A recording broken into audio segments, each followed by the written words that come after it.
আল্লাহ পাক এরপরে প্রশ্ন করেন, ফেরেশতারা আমার এই বান্দাগুলি কিসের থেকে আমার কাছে আশ্রয় চায়, কান্দে কেন? ফেরেশতারা বলেন, রব্বুল আলামিন তোমার বান্দারা তোমার জাহান্নামের আগুন থেকে মুক্তি চায়। আল্লাহ পাক প্রশ্ন করেন, ও আমার ফেরেশতারা, তারা কি আমার জাহান্নাম দেখেছে নাকি? ফেরেশতারা বলে, রব্বুল আলামিন তোমার জাতির কসম করে বলি, ওরা তোমার জাহান্নাম দেখে নাই। আল্লাহ পাক বলেন, যদি তা দেখতো তাহলে কি হতো? ফেরেশতারা বলে, রব্বুল আলামিন তোমার জাহান্নাম দেখলে তারা এই জাহান্নাম থেকে বেশি করে ভাগতো, এই জাহান্নাম থেকে পানা চাওয়ার জন্য, পরিত্রাণ পাওয়ার জন্য আরো বেশি করে কাঁদতো। আল্লাহ পাক বলেন, ও আমার ফেরেশতারা, আমার এই বান্দাগুলি আমাকে দেখে নাই, আমার বেহেশত দেখে নাই, আমার দোজখ দেখে নাই। না দেখে কোরআন হাদিসের কথা বিশ্বাস করে এভাবে কাঁদতেছে। তোমরা সাক্ষী থাকো, ওই মজলিসে উপস্থিত সমস্ত লোকগুলিকে আমি রব্বুল আলামিন মাফ করে দিলাম। মধু যেখানে, মৌমাছি সেখানে। সুতরাং কোরআন হচ্ছে মধু। এ কোরআন কি? আর আমরা সব মৌমাছি। আমরা সবাই কি?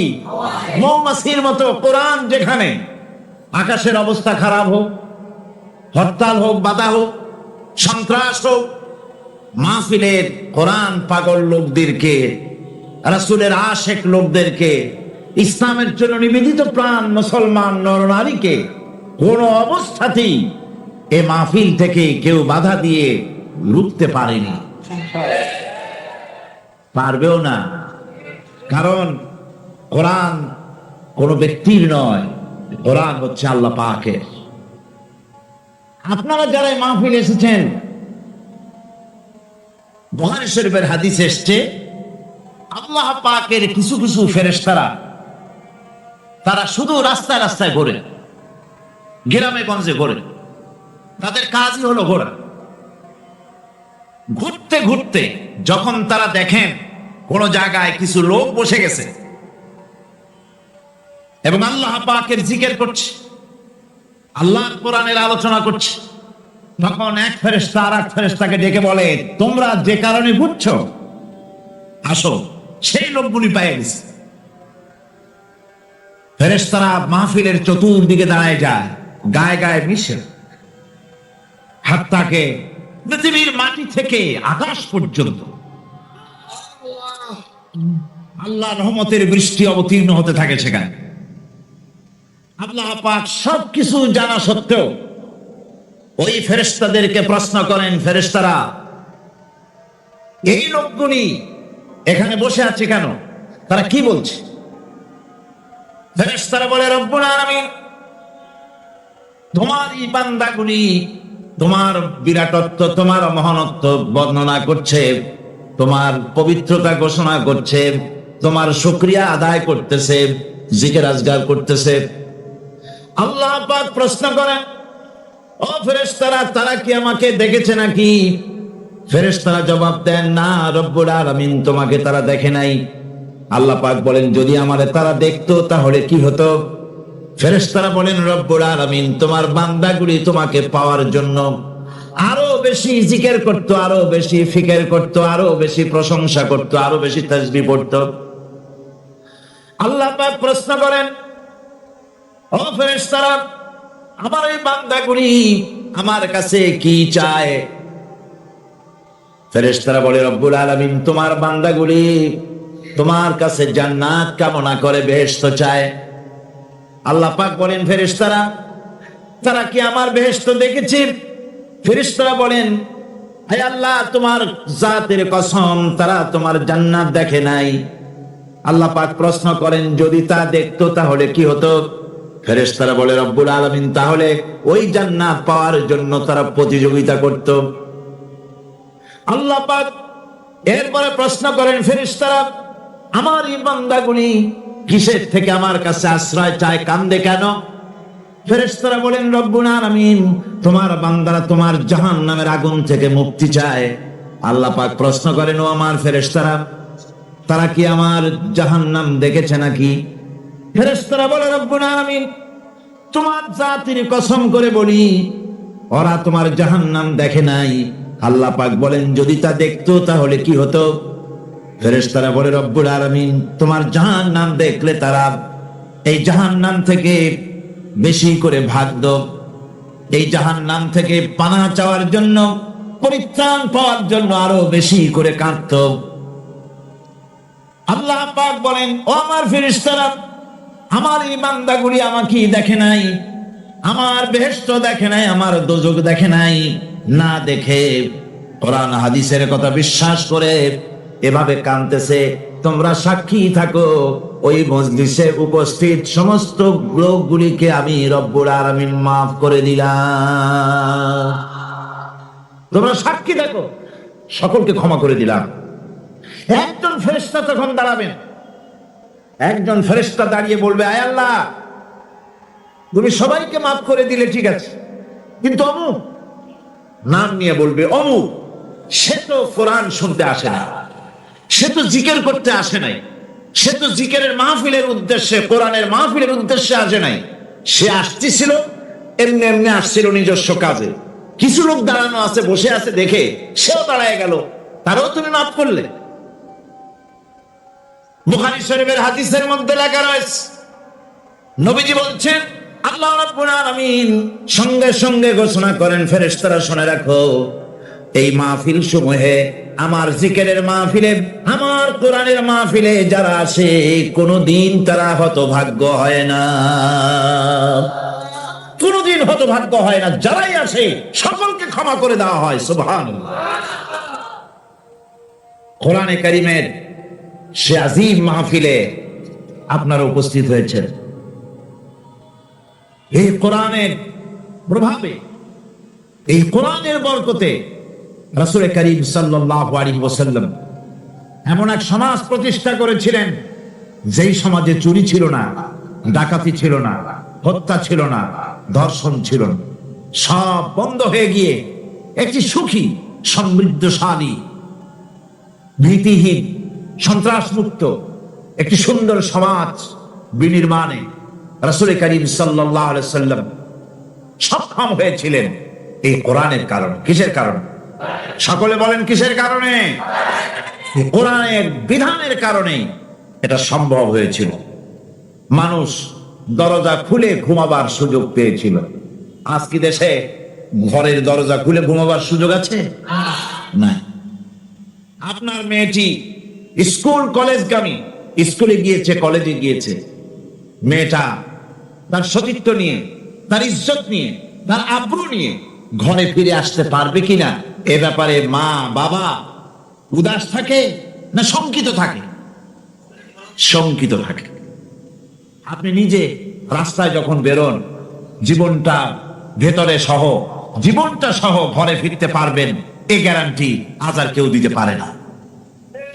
রাসূল করিম সাল্লাল্লাহু আলাইহি ওয়াসাল্লামের যুগে মানুষেরা দরজা খুলে ঘুমাবার সুযোগ পেত, চুরি ডাকাতি বন্ধ হয়েছে, শ্রমিক তার শ্রমের ন্যায্য পাওনা পেয়েছে, কৃষক তাদের উৎপাদিত পণ্যের সঠিক দাম পেয়েছে, নাগরিক বৃন্দ তাদের রক্ত এবং সম্পদের নিরাপত্তা লাভ করেছে। এই কথাগুলি কি গল্প না বাস্তব? গল্প না বাস্তব? এটি ছিল বাস্তব। রাসূল করিম সাল্লাল্লাহু আলাইহি ওয়াসাল্লাম করেছিলেন কোরআন দিয়ে, কারণ কোরআন হচ্ছে সংবিধান। কোরআন কি? সংবিধান।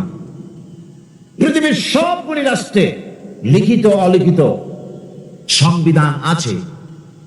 আমাদের দেশেও একটা সংবিধান আছে, আছে না? আমাদের দেশের সংবিধানের বয়স কত? 26 বছর কি 25 বছর বয়স হয়েছে সংবিধান। সংবিধান আমাদের দেশে যেটা আছে, এই সংবিধানের কোন পরিবর্তন হয়েছে নাকি হয় নাই? কতবার হয়েছে? মোট 13 বার সংবিধান পরিবর্তন হয়েছে, অ্যামেন্ডমেন্ট এসেছে, সংশোধন করা হয়েছে। ভবিষ্যতে আর হবে না, হবে না। অপেক্ষা থাকুন, ওয়েট এন্ড সি কতবার হয় তাই দেখুন। কিন্তু আল্লাহ পাকের সংবিধান, যার নাম কোরআন, এই সংবিধানের নাম কি? কোরআন। নাজিল হয়েছে কত বছর? 1400 বছর কোরআনে কারীম অবতীর্ণ হলো পৃথিবীর বুকে। আজ পর্যন্ত কোরআনে কারীমের কোন অ্যামেন্ডমেন্ট আসে নাই। পৃথিবীর কোন মানুষ বলতে পারে নাই কোরআনের এই আইনটি বর্তমান যুগে চলতে পারে না, এটাকে পরিবর্তন করা হোক। আমি নতুন করে একটা সুন্দর বানাইছি, কোরআনের চাইতে ভালো, সেটারে ঢুকানো বলতে পেরেছে? ভবিষ্যতে পারবে? পারবে। বাংলাদেশের সংবিধান পরিবর্তন হতে হতে, অ্যামেন্ডমেন্ট হতে হতে হয়তো এমন সময় আসতে পারে যে এর অরিজিনাল কি তা হারায় যাবে। নট আনলাইকলি, হতে পারে যে কোরআন হচ্ছে সবচেয়ে মাজলুম কিতাব। আপনি বলেন, আপনি বলুন যে কারো অসুখ হলো, ডাক্তার প্রেসক্রিপশন দিল, রোগী সেই প্রেসক্রিপশন বোতলের মধ্যে ভিজায় যদি খায়, রোগী যদি সেই প্রেসক্রিপশন মাদুলির মধ্যে ঢুকায়া গলায় ঝুলায় রাখে, এমন রোগী সম্পর্কে আপনার ফতোয়া কি হবে? কি বলবেন? বলবেন পাগলের মাথা খারাপ হয়েছে। তা না হলে প্রেসক্রিপশন বোতলে ভিজায় খায় মানুষে করছে। আল্লাহ রাব্বুল আলামিন কোরআনে কারীমকে দুনিয়ার মানুষের জন্য সংবিধান হিসাবে অবতীর্ণ করলেন, আর আমরা ব্যবহার করলাম কোরআনকে পানির মধ্যে ভিজিয়ে খেলাম, পান করলাম। কোরআনে কারীমকে মাদুলির ভিতরে ভরে গলার মধ্যে ঝুলিয়ে রাখলাম, চুমা খাইলাম, মাথায় লাগাইলাম, কোরআন পড়লাম না, বুঝলাম না, আমল করলাম না। এই কোরআন আল্লাহ রাব্বুল আলামিন তামাম পৃথিবীর মানুষের জন্য অবতীর্ণ করেছেন। হিন্দু, খ্রিস্টান, বৌদ্ধ, নাসারা কেউ বাদ নাই। পৃথিবীর যারা মানুষ তাদের সকলের জন্য হচ্ছে আল কোরআন। মানুষের তৈরি করা মতবাদ দিয়া যদি শান্তি হতো পৃথিবীতে, তাহলে পৃথিবীতে শান্তির প্রচেষ্টা কেউ কম করে নাই, গতকাল বলেছিল। কিন্তু সব ব্যর্থ হয়েছে। সব কি হয়েছে? ব্যর্থ হয়ে গিয়েছে। সফল হতে হলে কোরআনের কাছে আসতে হবে, একথা বিশ্বাস করতে হবে। যারা ক্ষমতায় আছেন, যারা রাজনীতি করেন, সকলকেই একথা বিশ্বাস করতে হবে, মন গড়া আইন দিয়ে দেশ চলতে পারে না। যেমন আমার মন গড়া কোনো চিন্তা দিয়ে মাইক অপারেট করলে মাইক চলবে না। আমি যদি আমার চিন্তা অনুযায়ী এটারে লাগাই, আমি যদি মনে করি যে এতটুকু ছোট ছোট মাইক্রোফোন এগুলা কি কথা টানতে পারবে নাকি, এর থেকে এগুলা বাদ দিয়া বড় বড় চুঙ্গাগুলি আনিয়ে বক্তার মুখের উপরে ধর, আওয়াজ জোরে বের হবে। এরকম করলে হবে নাকি? উল্টা বক্তাটারে মারিয়ে ফেলবে, তার বাঁচারও পথ থাকবে না। টেলিভিশন যদি খারাপ হয়, গাড়ি যদি খারাপ হয়, ওর এক্সপার্ট আছে, তার কাছে যেতে হবে, সে ভালো করার পদ্ধতি তার জানা আছে, ভালো করে দেবে। পৃথিবী তৈরি করেছেন আল্লাহ, মানব পুরী সৃষ্টি করেছেন আল্লাহ, চলবে কিভাবে? এইটা কোথাকার কোন কসিমুদ্দি সলিমুদ্দি, কেটা প্রেসিডেন্ট হইল, কেটা প্রধানমন্ত্রী হইল, কেটা কি হইল আর না হইল, আর তারা বললো এইভাবে চালাও, সেইভাবে চালাও। মানুষের মরণ ছাড়া বাঁচার কোনো পথ থাকবে না। দেশকে পরিচালিত করতে হলে শান্তিপূর্ণ উপায়ে যদি দেশ চালাতে কেউ চায়, তাহলে কোরআনের বিকল্প, রাসূলের বিধানে, আল্লাহর বিধানের বিকল্প বিশ্ববাসীর কাছে কিছুই নাই। আপনারা যদি আমাকে বলেন যে ইউরোপ আমেরিকা অবস্থাটা কি, সেখানে তো কোরআনের আইন নাই, তাহলে সেই দেশ চলে কেমনে, সে দেশ চলে কেমনে? এই প্রশ্নটা আপনারা অবশ্যই আমাকে করার হক রাখেন। ব্রিটেন, আমেরিকা কিভাবে চলে? সেখানে তো কোরআনের আইন চলে না। হ্যাঁ, আপনার প্রশ্ন সঠিক, কিন্তু জেনে রাখুন, আমি যদি পাল্টা প্রশ্ন করি, আপনারা বলেন তো পৃথিবীতে সবচাইতে পাগল কোথায় বেশি? আপনারা জবাবে বলবেন আমেরিকা। পৃথিবীতে সবচাইতে মেন্টাল হসপিটাল বেশি কোথায়? আমেরিকায়। মানুষ জন্মের মতো পাগল হইতেছে। এই পাগল হয় কেন? এই পাগল হচ্ছে এই কারণে শান্তি নাই। কি নাই? শান্তি নাই। শান্তির পায়রাগুলো আজ সরাহত। শান্তি তো কতগুলি পায়রার নাম নয়, অথবা কতগুলি বেলুনের নাম নয়। এগুলি কোন নেতা বা নেত্রী কতগুলি পায়রা ধরে বাতাসে উড়ায় দিল আর শান্তির বন্যায় জনগণ ভেসে গেল, এমনটি তো নয়।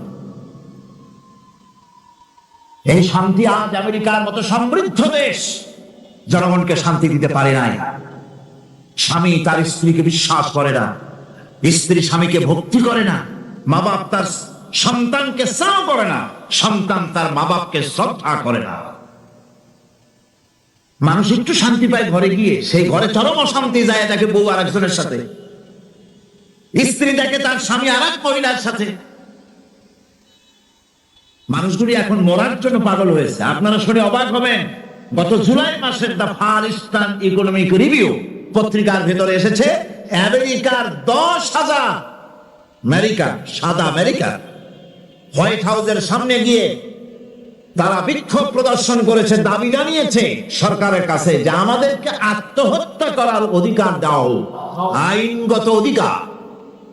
আত্মহত্যা করার সেখানে বিধান নাই, তারা বলছে আত্মহত্যা করার অধিকার দেওয়া হোক, কারণ পৃথিবীর বুকে বেঁচে থাকলে শান্তি পাবো না, মরলে বোধহয় শান্তি হবে, এটা তাদের ধারণা। কিন্তু মরলে আরো যন্ত্রণা আছে, শান্তি ওখানেও নাই।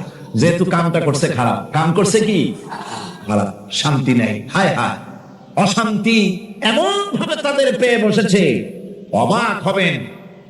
আল্লাহর মেহেরবানি, প্রতি বছর সেখানে দাওয়াত হয়, আর আমি আমার চোখে দেখি মানুষগুলির অবস্থা। যুবকগুলি, যুবতীগুলি মাথার চুলগুলিকে আটা মাখাইয়া তাতে রং দিয়ে তাল পাতার মতো খাড়া করছে, কেউ বা মাথার পেছনের চুলগুলি ছোট ছোট করে ছেটে ওখানে বাড়ির টেলিফোন নম্বর, রোড নম্বর লিখে দিয়েছে। অবাক কাণ্ড অবস্থা এই।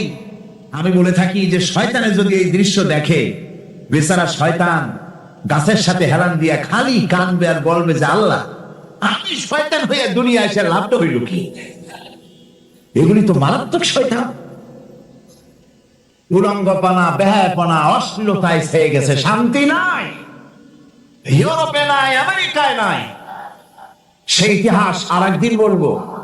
আজ আমি ভূমিকায় কথাগুলি বললাম এই কারণে, পৃথিবীতে আপনারা যা মনে করেন, Britain, France, Italy, German, America, Canada, পৃথিবীর বিভিন্ন দেশে শান্তি নহর বইতেছে না, অশান্তির আগুন জ্বলতেছে।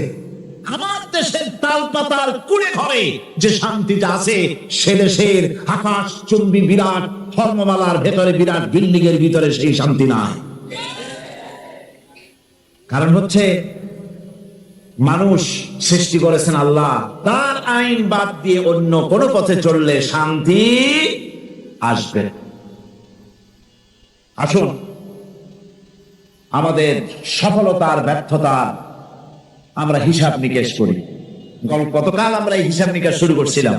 আমরা কি সফলতার দিকে এগোচ্ছি না ব্যর্থতার দিকে? আমরা কি লাভের দিকে না ক্ষতির দিকে? কোথায় দাঁড়িয়ে আছি সেটা আমাদেরকে হিসেব করে দেখতে হবে। একজনের পানি, একটা খালের পানি সেচতে ছিল মাছ ধরার জন্য। খালটা উত্তর এবং দক্ষিণ দিকে প্রবাহিত। উত্তর দিকের পানি বালতি ভরে ভরে দক্ষিণ দিকে ফেলতে ছিল মাছ ধরার আশায়। সন্ধে নাগাদ পানি ছেচে তারপর পেছনের দিকে তাকিয়ে দেখে সর্বনাশ, সামনেও যত পানি পেছনেও তত পানি। আচ্ছা, এই কষ্ট করলো অথচ পিছনের পানি কমলো না, এর কারণটা কি আপনারা বের করতে পারেন? কি বাদ দেয় নাই, বাদ দেয় নাই, মাঝখানে বাদ দেয় নাই বলে সারাদিনের পরিশ্রম পণ্ডশ্রমে পরিণত হয়েছে, ঠিক কিনা? সুতরাং আমরা আমাদের জীবনে যদি আদর্শিক বাদ না দেই, ঈমানকে পুখতা করার, আমল করার বাদ সৃষ্টি যদি না করি, তাফসীরের মাহফিলে আনাকুম জানাকুম, জানাকুম আনাকুম, এভাবেই চলবে, পণ্ডশ্রম হবে। আমরা বলে যাব, আপনারা শুনে যাবেন, ফায়দা হবে না। ফায়দা হওয়ার জন্য, কল্যাণ হওয়ার জন্য কোরআনে কারীমের বক্তব্যগুলি শুনতে হবে। আমাদের ব্যর্থতা কোথায়, সফলতা কোথায়, লাভ কোথায়, ক্ষতি কোথায়, সে কথা আল্লাহ আমাকে শোনাচ্ছেন। এইরকম একেবারে পড়তেছেন, মুখ বুঝে আছে। কোরআনে কারীমের প্রত্যেকটি অক্ষরে অক্ষরে 10-10 করে নাকি আমল নামে আল্লাহ পাক লিখে দিবেন। আল্লাহ পাক ঘোষণা করেছেন, আল্লাহ কসম করেছেন, গতকালে কথাগুলি আমি বলেছি,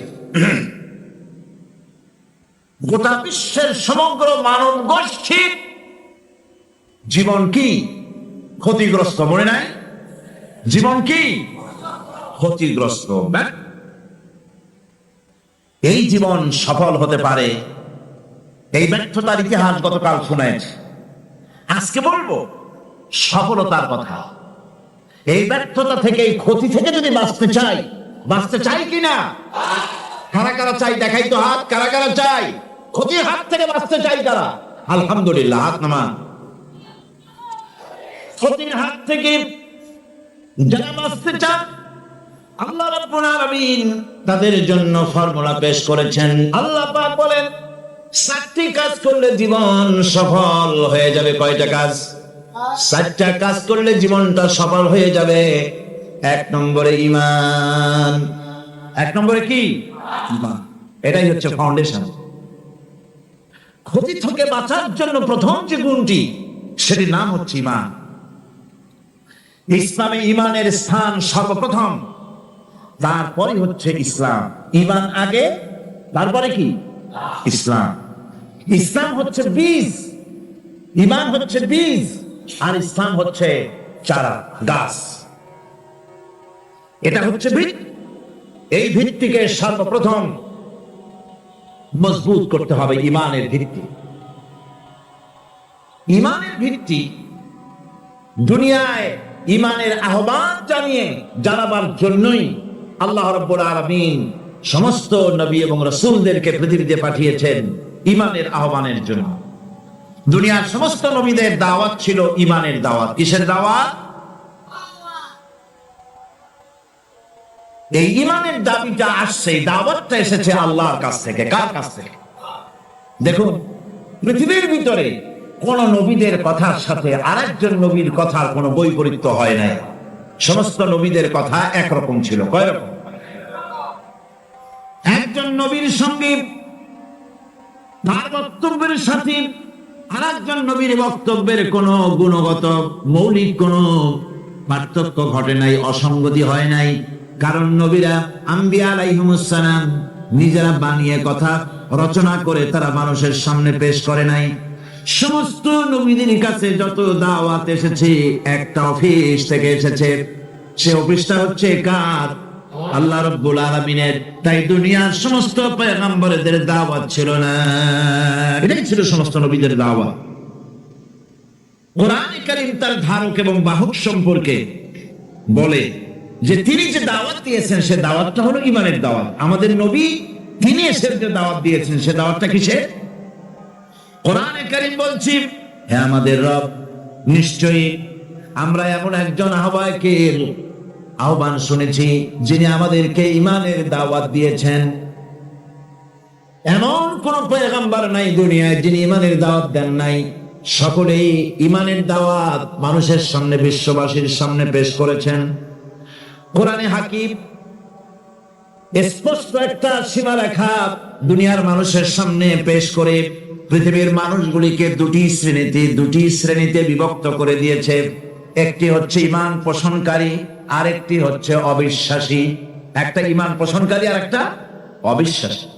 ঈমান পোষণকারীরা সত্যশ্রয়ী, তারা হচ্ছে জ্ঞান এবং নূরের সম্পদে সমৃদ্ধ। আর দ্বিতীয় দলটি হচ্ছে কাফের, জালিম, মূর্খ। তারা হেদায়েতের রাস্তা তাদের জন্য অবরুদ্ধ। কোরআনে কারীম এই দুইটি দল সম্পর্কে উল্লেখ করতেছেন। দুইটি শ্রেণীতে আল্লাহ পাক ভাগ করে দিয়েছেন। একটা শ্রেণী হচ্ছে অন্ধ, বোবা, বধির। আরেকটি যারা শুনতে পায়, চোখে দেখতে পায়। এই দুটি কখনো এক নয়, সমান নয়। এই দুটির রাস্তা আলাদা। কাফেরের রাস্তা, ঈমানদারদের রাস্তা সম্পূর্ণ ভিন্ন। আল্লাহ রাব্বুল আলামিন ঈমান এবং কুফরের পার্থক্য বলে দেওয়ার জন্য গোটা মানব জাতির মধ্যে স্পষ্ট করে বলেছেন। দিনের ব্যাপারে জোর জবরদস্তি নেই। এখানে হেদায়েতের পথ এবং গোমরাহি, হেদায়েতকে গোমরাহির পথ থেকে সম্পূর্ণ আলাদা করে দেওয়া হয়েছে। লা ইকরাহা ফিদ-দীন, দ্বীনের ব্যাপারে কোনো জোর জবরদস্তি নেই। যারা ধর্মনিরপেক্ষবাদী তারা এই আয়াতটাকে নিজেদের মতবাদকে প্রতিষ্ঠার লক্ষ্যে অনেক সময় কাজে লাগায়। দুটি আয়াতকে তারা বেশি ব্যবহার করে। একটা হচ্ছে লাকুম দীনুকুম ওয়ালিয়া দীন, আর একটা হচ্ছে লা ইকরাহা ফিদ্দিন। এই দুইটি আয়াতকে ধর্ম নিরপেক্ষবাদীরা ব্যবহার করে। এই দুটির কোনটি তাদের আদর্শকে বোঝাবার লক্ষ্যে ব্যবহারের কোনো সুযোগ নাই। লা ইকরাহা ফিদ্দিন, ধর্মের ব্যাপারে কোনো বাড়াবাড়ি নাই, জোর জবরদস্তি নাই। এ কথা বলা হয়েছে এই কারণে যে কোন বিধর্মীকে, অমুসলিমকে ভয় দেখিয়ে, লোভ দেখিয়ে অথবা কোন ক্রমে কোন প্রকার চাপ সৃষ্টি করে তাকে মুসলমান বানানো যাবে না। এমনকি সূরা তওবার মধ্যে এসেছে, যুদ্ধ চলাকালীন সময়, জিহাদ চলাকালীন সময় কোন অমুসলিম যদি ইসলাম জানার জন্য তোমাদের তাঁবুতে আসে, তাহলে তুমি তাকে ইসলাম বুঝাও। ইসলাম শোনার পরে যদি মেনে নেয় ভালো কথা, আর যদি না মানে তাকে তার তাঁবু পর্যন্ত ফিরে যেতে চাও, ফিরে যেতে দাও। মাঝপথে তাকে আক্রমণ করা যাবে না। ধর্মের ব্যাপারে কোনো বাড়াবাড়ি নাই। লা ইকরাহা ফিদ্দীন, এর দ্বারা ধর্ম নিরপেক্ষতার কোনো কথা বোঝানো হয় না। লাকুম দীনুকুম ওয়ালিয়া দীন, এটা ছিল কাফেরদের সেই বক্তব্যের প্রেক্ষিতে যেখানে কাফেররা বলেছিল মুহাম্মদ সাল্লাল্লাহু আলাইহি ওয়াসাল্লাম, আসুন আমরা এক কাজ করি, সেটা হলো ধর্ম নিয়ে আমাদের মধ্যে যে বাকবিতণ্ডা হচ্ছে, আমরা ধর্মকে 50-50 ভাগ করে নিই। কিছুদিন আমরা গিয়া আপনার আল্লাহরে সেজদা দেই, আর কিছুদিন আপনারা আমাদের মূর্তিগুলিকে প্রণাম করুন। এই প্রস্তাব যখন রাখলো, আল্লাহ রাব্বুল আলামিন সূরা কাফিরুন অবতীর্ণ করে দিলেন, হে কাফেরেরা, হে অবিশ্বাসীরা, নবী আপনি বলুন, হে অবিশ্বাসীরা, তোমরা যার ইবাদত করো আমরা তার ইবাদত করি না, আবার আমরা যার ইবাদত করি তোমরাও তার ইবাদত করো না। সুতরাং তোমাদের দিন তোমাদের জন্য, আমাদের দিন আমাদের জন্য। এখানে নিরপেক্ষতার কথা বলা হয় না, এখানে পক্ষের কথা বলা হয়েছে। কিসের পক্ষ? ধর্মের পক্ষ। কিসের পক্ষ? হিন্দু, খ্রিস্টান, বৌদ্ধ, তোমরা তোমাদের ধর্মের পক্ষে থাকো। মুসলমান, তোমরা তোমাদের ধর্মের পক্ষে থাকো। ধর্মের ব্যাপারে নিরপেক্ষ হওয়ার কোনো সুযোগ নাই। আছে কি সুযোগ? আমি পার্লামেন্টে বলেছি এই কথা, যে একটা ধর্মের উপরে বিশ্বাস করে নিজেকে একটা ধর্মের পক্ষের ব্যক্তি হিসাবে ঘোষণা করে কেউ বলছে, দাবি করছে আমি হিন্দু, কেউ বলছে আমি বৌদ্ধ, কেউ বলছে আমি খ্রিস্টান, কেউ বলছে আমি মুসলমান, নিজেকে একটা ধর্মের বিশ্বাসী ঘোষণা করার পর আমি ধর্ম নিরপেক্ষ, এই কথাটা মিথ্যা, বানোয়াট, জালিয়াতি, প্রতারণা, মুনাফিক। কোন ধর্মের অনুসারী ব্যক্তি ধর্ম নিরপেক্ষ হতে পারে না। কেবলমাত্র নাস্তিক, যারা আল্লাহরে মানে না, আল্লাহকে স্বীকার করে না, ওরা বলতে পারে আমরা ধর্ম নিরপেক্ষ, ধর্মের ব্যাপারে আমরা নিরপেক্ষ, গুলো মানি না, বিশ্বাস করি। কিন্তু যারা ধর্মে মানে, সে যে ধর্মেরই হোক না কেন, সে ব্যক্তি ধর্ম নিরপেক্ষ যদি দাবি করে, এটা মিথ্যে কথা, এটা মুনাফিকি ছাড়া কিছু হতে পারে না। মুসলমানকে, যে কোনো জাতিকে যে ধর্মে আছে ধর্মের পক্ষে থাকায় কথাই বলা আছে। এখন আমি বলতেছিলাম ইমানের কথা। ইমান আগে আনতে হবে। ইমান সম্পর্কে আল্লাহ রাব্বুল আলামিন বলতেছেন, ইমান হলো আগে, তারপরে ইসলাম। আবার ইমান আনার আগে আবার কুফরি একটা শব্দ আছে, সেটা হলো যে ব্যক্তি তাগুতকে অস্বীকার করেছে, সর্বপ্রথম তাগুতকে অস্বীকার করতে হবে। আর এরপরে আল্লাহর উপরে যে ঈমান আনলো, ফাকাদ ইসতামসাকা বিল উরওয়াতিল উসফা, সেমন এক শক্ত অবলম্বন ধারণ করলো যা তাকে কোনো কিছুই বিচ্ছিন্ন করবে না, ধ্বংস করে দেবে না। সুবহানাল্লাহ। এখন সত্যিকারের ঈমানদারের পরিচয়টা কি? কোরআনে কারীম সত্যিকারের ঈমানদারের পরিচয় এভাবে পেশ করতেছে, ঈমানের দাবিতে সত্যবাদী কারা? ইন্নামাল মুমিনুনা আল্লাযীনা আমানু বিল্লাহি ওয়া রাসূলিহি, সত্যিকারের মুমিন তো তারা যারা নাকি ঈমান এনেছে আল্লাহর উপর এবং রাসূলের উপরে। এই ঈমান আনার পর সুম্মা লাম ইয়ারতাবু, এরপরে কোন সন্দেহে সে নিবতিত হয় নাই, কোন সন্দেহ তার মনের মধ্যে জায়গা পায় নাই। আর সে আল্লাহর রাস্তায় জিহাদ করেছে মাল দিয়ে, জান দিয়ে। উলাইকা হুমুস সাদিকুন, এরাই হলো ঈমানের দাবিতে সত্যবাদী। সুম্মা লাম ইয়ারতাবু, অথবা এক বিন্দু সন্দেহ মনের মধ্যে জায়গা দেয় নাই। অর্থাৎ ঈমান আনছি কার উপরে? আল্লাহর উপরে। কার উপরে? আর তা রাসূলের উপরে। আল্লাহ এবং রাসূলের উপরে ঈমান আনার পর যারা আল্লাহ এবং রাসূলের বিধান জীবনের সকল ক্ষেত্রে মানতে পারে নাই, তারাই সন্দেহে নিবতিত হয়েছে। কথা বুঝতে পেরেছেন? তাদের সন্দেহ এই কোরআন মানুষের জীবন, তার সম্পদ, তার রাজনীতি, তার অর্থনীতি পরিচালনা করতে পারে না। সেই জন্য ধর্মের ব্যাপারে কোরআন মানি, ধর্মের ব্যাপারে নামাজ আর রোজা মানি, কিন্তু রাজনীতিতে ধর্ম মানি না। এটাই হলো সন্দেহ। এটাই কি? সন্দেহ, অবিশ্বাস। জীবনকে তারা দুইটা ভাগ করেছে, এক ভাগ রাজনীতির জন্য আর এক ভাগ কিসের জন্য? ধর্মের জন্য। জীবনকে ভাবে দুইটা ভাগ করার কোন অধিকার দেওয়া হয় নাই। যারাই মুখে উচ্চারণ করেছে, যারা জীবনকে, যারা নাকি ঈমান এনেছে, কালেমা বিশ্বাস করেছে, আল্লাহ এবং রাসূলের প্রতি ঈমান এনেছে, জীবনকে দুইটা ভাগ করার কোনো অধিকার নাই। যার কথা মতো নামাজ পড়ব, তার কথা মতোই রাজনীতি করব। যার কথা মতো হজ করব, যাকাত দিব, তার কথা মতো পার্লামেন্ট চালাবো। যার কথা মতো হজ করব, যাকাত দিব, সেজদা দিব, তার কথা মতোই বঙ্গভবন আর সেক্রেটারিয়েট চালাবো। যাকে মানি, যে আল্লাহরে সেজদা করি সারা জীবন, যে রাসূলকে মানি আমার নেতা হিসেবে, রাসূল হিসেবে, সে আল্লাহ এবং রাসূলের হুকুম অনুযায়ী আমার কোর্ট কাছারি, আদালত, শিক্ষাঙ্গন চালাবো। এটা যদি চালাই তবে আমি মুমিন, আর যদি না চালাই, সন্দেহে যদি নিবতিত হয়ে যায় যে কোরআন থাকবে মসজিদে, আমার পার্লামেন্টে কোরআন ঢুকতে পারবে না। কোরআন পার্লামেন্ট শুরু হওয়ার সময় একবার তেলাওয়াত হবে, কিন্তু তা আমল করা হবে না। অনুষ্ঠানগুলি শুরু হবে কোরআন দিয়ে, কিন্তু তা আমল করা হবে না। কোরআন তেলাওয়াত করে ব্যবসা প্রতিষ্ঠান উদ্বোধন করা হচ্ছে, কিন্তু সুদের টাকা দিয়ে ব্যবসা প্রতিষ্ঠান বানানো হলো।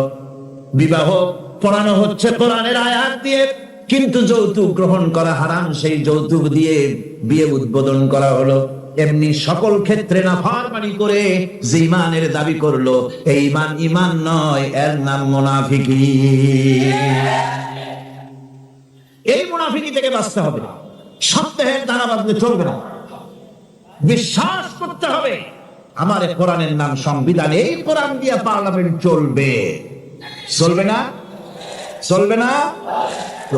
আমি এ যাবৎকালীন যত বক্তব্য রেখেছি পার্লামেন্ট, আমার অধিকাংশ বক্তব্য আমি কোরআন দিয়ে, হাদিস দিয়ে বলেছি। আলহামদুলিল্লাহ। চাইছে শিল্পনীতি, বিদ্যুৎ নীতি, অর্থনীতি, বাজেট, শিক্ষানীতি, আইন শৃঙ্খলা পরিস্থিতি, সবটা কোরআন হাদিস দিয়ে আমি আলোচনা করার চেষ্টা করেছি। আলহামদুলিল্লাহ। আমার এলাকার মানুষের কাছে আমার এটা ওয়াদাও ছিল, নির্বাচনকালীন ওয়াদা। আমি এই ওয়াদা করি নাই যে আপনারা আমাকে ভোট দেন, আমি আপনাদেরকে মুরগির মতো বিশাল রসগোল্লা বানায় দেব, গরুর গাড়ির চাকার মতো জিলাপি বানায় দেব, এইসব কথা বলিনি। রাস্তা দেব, ঘাট দেব, কলেজ দেব, এগুলো বলিনি। আমি বলেছি আমাকে যদি আপনারা ভোট দেন, তাহলে এ যাবৎকাল কোরআনের যেই কথাগুলি মাঠে আর ময়দানে বলেছি, এবার এই কথাগুলি আমি পার্লামেন্টে বলতে চাই। আপনারা যদি ভোট না দেন, পার্লামেন্টে যত বড় পীর হোক, মৌলানা সাহেব হোক, কথা বলতে পারবে না। আপনাদের ভোটটা দরকার। আমার জনগণ, আমার এলাকার পিরোজপুরবাসী, আলহামদুলিল্লাহ, তারা জান বাজি রেখে আমাকে ভোট দিয়েছে। বিগত 50 বছরের ভেতরে ওই সেন্টার থেকে, ওই সিট থেকে কোন মুসলমান ভোটের মাধ্যমে নির্বাচিত হয়ে পার্লামেন্টে যেতে পারেন নাই। এটা একটা প্রথম ইতিহাস। মানুষেরা, আমি কাবা হক গত রমজান মুবারকে কাবা শরীফে ছিলাম, মক্কা শরীফে ছিলাম, আল্লাহর ঘর ধরে আমি দোয়া করেছি যে আল্লাহ, পার্লামেন্টে আমাকে যারা কথা বলার সুযোগ করে দিল, আমার এলাকার এই মানুষগুলিকে তুমি একবার তোমার এই ঘর দেখার তৌফিক দিয়ে দিও। যেহেতু তাদের প্রচেষ্টাই আমি পার্লামেন্টে কথা বলতে পেরেছি, এবং প্রথম দিনেই শিরকের দুর্গে আঘাত করেছি। বলেছি মাথা ঝুঁকানো স্পিকার সাহেব আপনার সামনে চলবে না, মুসলমান কেবলমাত্র মাথা নত করবে আল্লাহ রাব্বুল আলামিনের সামনে, আপনার সামনে নয়। যে আমার এই উপলব্ধি হয়েছে, উপলব্ধি আগেও ছিল, আমি এখন বুঝতে পারি ভালো করে, পার্লামেন্ট হচ্ছে সেই জায়গা যেখানে বসে গোটা জাতির ভাগ্যকে সুপ্রসন্ন করা যায়, ভাগ্য দূর করে দিয়ে মানুষের জীবনকে সুখী সমৃদ্ধশালী করা যায়। পার্লামেন্টে বসে ওটা হলো সেই জায়গা, ওখানে বসে গোটা জাতিকে অশান্তির আগুনে দাউ দাউ করে জ্বালানো যায়, ওখানে বসে ব্যবসায়ীদের সর্বনাশ করা যায়। এই পার্লামেন্টে বসে আইন পাশের মাধ্যমে গোটা জাতির ভাগ্যকে বদলে দিতে পারে মুহূর্তের ভিতরে। সে আইনটা হবে কোরআনের আইন। কিসের আইন? এটা যদি পার্লামেন্টে এই আইন পাশ হয়, গোটা জাতির ভাগ্য বদলে যাবে, নইলে ভাগ্য বদলাবার সম্ভাবনা নাই। ইমানের কথা বলছি। ইমান দুই প্রকার, এক প্রকার হলো ধর্মীয় ইমান, আর এক প্রকার হলো পার্থিব ইমান। ধর্মীয় ইমান মানে হচ্ছে আল্লাহ পাকের উপরে বিশ্বাস, পরকালে বিশ্বাস, কিতাবে বিশ্বাস, নবীতে বিশ্বাস, আর আখেরাতে জবাবদেহিমূলক ইমান, যা দিয়ে মানুষ নিজের চরিত্র গঠন করে, এটা হলো ধর্মীয় ইমান। আর একটা হলো পার্থিব ইমান। ধর্মীয় ইমান হচ্ছে, পার্থিব ইমান হচ্ছে যেখানে কোনো চরিত্র নাই, দিন নাই, ইমান নাই, পরকালে জবাবদিহির কোনো চিন্তা নাই, এটা হলো পার্থিব ইমান। ধর্মীয় ইমানে লোকেরা আল্লাহ এবং রাসূলকে বিশ্বাস করে, আর পার্থিব ইমানে, ধর্মীয় ইমানে আল্লাহ হচ্ছেন একজন। কয়জন?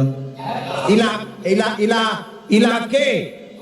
আল্লাহ। ইলা হচ্ছেন এক, ইলা এক, আল্লাহ এক, আল্লাহ এক এবং একক। আল্লাহ হচ্ছেন এক, একক। ধর্মীয় ইমানে যারা বিশ্বাসী তারা আল্লাহ রাব্বুল আলামিনকে এক হিসাবে জানে। আর যারা পার্থিব ইমানে বিশ্বাসী তাদের ইলাহ হতেছে চারজন, তাদের খোদা হচ্ছে চারটা। কয়টা খোদা? চারটি। চারটি মাবুদ তাদের। এই চারটি খোদা কি তারা চারটি মাবুদের ইবাদত করে তারা চলে। তাদের প্রথম মাবুদ হচ্ছে, তাদের বড় খোদা হচ্ছে তাদের দেশ, তাদের জাতি। তারা দেশের জন্য, জাতির জন্য দেহ, মন, প্রাণ, সম্পদ সব উজাড় করে দিতে পারে, কিন্তু আল্লাহ রাব্বুল আলামিনের সামনে একটা সেজদা দিতেও নারাজ। দেশের জন্য তারা সব করতে পারে, দেশের মহব্বতে সব করতে পারে, কিন্তু আল্লাহর জন্য কিছু করতে পারে না। এই দেশটারে কে বানাইলেন? কে বানিয়েছেন? আল্লাহ রাব্বুল আলামিন। এদেশের সুখ, শান্তি, সমৃদ্ধি, সম্পদ কে দিয়েছে? সে আল্লাহ পাকের কথা মনে থাকে না, শুধু দেশের জন্য তারা দেশভিত্তিক জাতীয়তা তৈরি করে, দেশভিত্তিক জাতীয়তা। তারপরে ধর্ম তারা বাদ দিয়ে দাও, আর মেতে হয় জাতির গঠন। ধর্ম নাই তো তুমিও নাই, নাইকো যদি মাধ্যাকর্ষণ, গ্রহ সূর্য ভূমিও নাই। ধর্ম দিয়ে জাতির গঠন হয়। ধর্ম হচ্ছে ভিত্তি, তারপরে জাতি। আমি তো আগে মুসলমান, তারপরে আমি বাংলাদেশি। আমি আগে কি, তারপরে কি? আমি বাংলাদেশি। প্রথমে ধর্ম, আমি মুসলমান। এই ধর্ম যদি থাকে আমার জাতীয়তা টিকবে। আমার ধর্ম ছাড়া যদি জাতীয়তা গড়ি, সেই জাতীয়তা মিক্স আপ হয়ে যাবে। সেখানে আমার স্বাতন্ত্র্য, আমার অস্তিত্ব, আমার স্বকীয়তা বজায় থাকবে না। যেমন মাধ্যাকর্ষণ, ল অফ গ্র্যাভিটেশন আছে বলে চন্দ্র, সূর্য, গ্রহ, নক্ষত্র সব টিকে আছে, ঠিক কিনা? মাধ্যাকর্ষণ যদি না থাকে, গ্রহ উপগ্রহ নক্ষত্র সৌররাজি solar system, whole solar system, galaxy, Milky Way, পৃথিবী, যা কিছু আল্লাহ সৃষ্টি করেছেন সব ধ্বংসস্তূপে পরিণত হয়ে যাবে। আল্লাহ পাক এটাকে মাধ্যাকর্ষণ শক্তির মাধ্যমে এটাকে টিকায় রেখেছেন। এটা আল্লাহর কুদরত। এরকম অসংখ্য মাধ্যাকর্ষণ বানিয়েছেন, শুধু পৃথিবীর মাধ্যাকর্ষণ নাই, অন্যান্য গ্রহগুলিরও মাধ্যাকর্ষণ আছে একটা আর একটাকে ধরে রাখার জন্য। মাধ্যাকর্ষণ আছে বলেই যেমন সব আছে, ধর্ম আছে বলে জাতি আছে। ধর্ম থাকবে না, এই জাতীয় তার 4 পয়সার কোনো দাম। এজন্য এই টাটকা খোদাগুলির মধ্যে, ওদের যে 4টা খোদা, সেই 4টা তাজা টাটকা খোদাগুলির মধ্যে সবচেয়ে বড় খোদা হলো ওয়াতান, দেশ। দেশের জন্য গান রচনা করে, দেশের পাখির জন্য গান রচনা করে, দেশের গাছের জন্য গান রচনা করে, দেশের প্রবাহিত নদী নালার জন্য গান তৈরি করে।